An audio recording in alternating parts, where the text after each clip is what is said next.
Elle est prête. La batterie fait est publiée.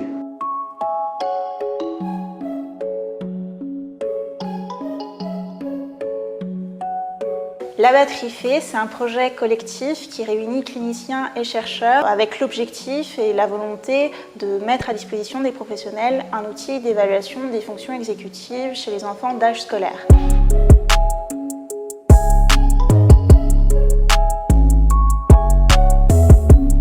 Le projet part d'un constat, le manque d'outils disponibles dans ce domaine. Des outils, il en existait, mais les professionnels utilisateurs se heurtaient à différentes limites, parmi lesquelles des normes non adaptées à la population pédiatrique française de façon privilégiée, ou encore des échantillons beaucoup trop restreints, ou des biais méthodologiques ne rendant pas l'utilisation de ces outils satisfaisante. Batterie fait, elle va révolutionner vraiment la pratique de l'évaluation neuropsychologique chez l'enfant parce qu'on a des tests extrêmement sensibles, ce qu'on n'avait pas avant, qui sont faciles à faire passer, qui sont même agréables pour les enfants. Rendez-vous compte, c'est extraordinaire ça.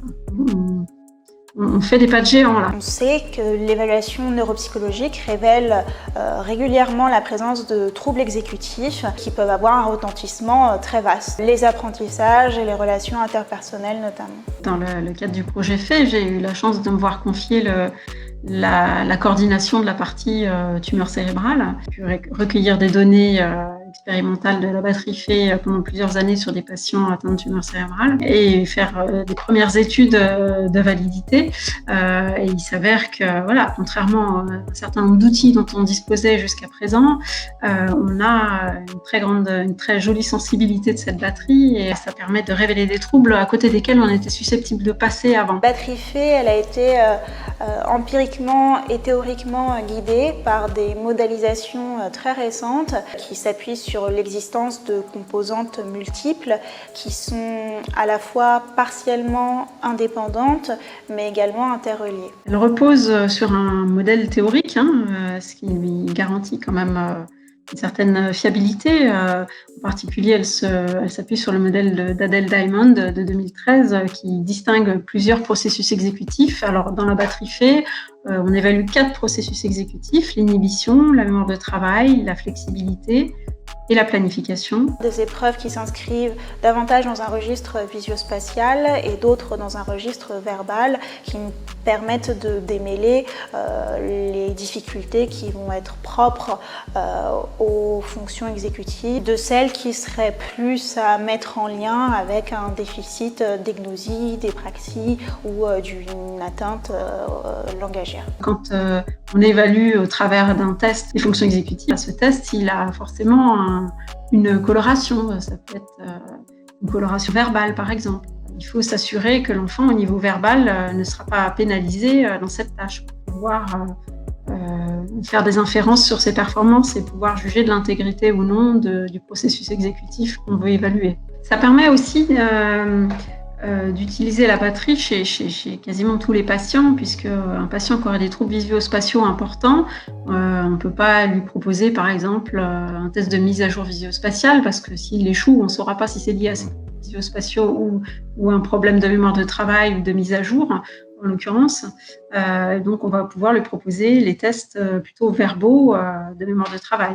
Concernant la partie digitale, le gros challenge, ça a été de se hisser au niveau d'exigence des auteurs pour pouvoir restituer des scores percentiles selon le sexe et quasiment au mois près. Donc c'est une quantité astronomique de données qu'on a dû héberger et nous avons co-construit avec les auteurs des rapports. Chacune des dimensions de chacun des 12 tests propose une première entrée descriptive narrative avec les différents cut-off des auteurs non significatifs, alerte, déficit ou déficit sévère. Et ensuite, une table résumant les rangs percentiles du sujet évalué pour chacune des dimensions. On a aussi bien travaillé côté ergonomie pour produire cette interface dans laquelle les cliniciens vont pouvoir saisir les scores bruts. Voilà, on est extrêmement satisfait du résultat. On a hâte d'avoir les premiers retours des professionnels sur le terrain. La plupart des tâches sont assez ludiques.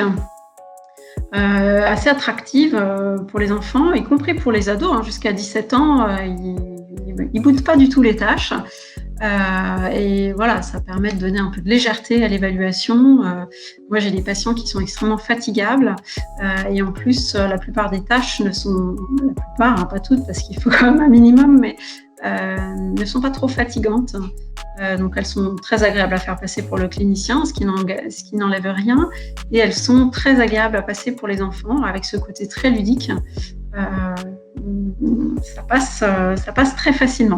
Je vous donne immédiatement rendez-vous avec Arnaud Roy le jeudi 8 juillet à 13h pour une séquence de FAQ, de questions-réponses en direct. Vous avez de nombreuses autres ressources sur la batterie Fée, la page de description, d'autres vidéos. Toutes les publications scientifiques associées à cette batterie sont également proposées en lien.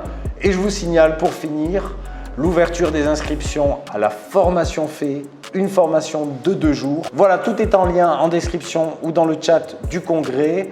Je vous souhaite de passer une bonne journée. À très bientôt.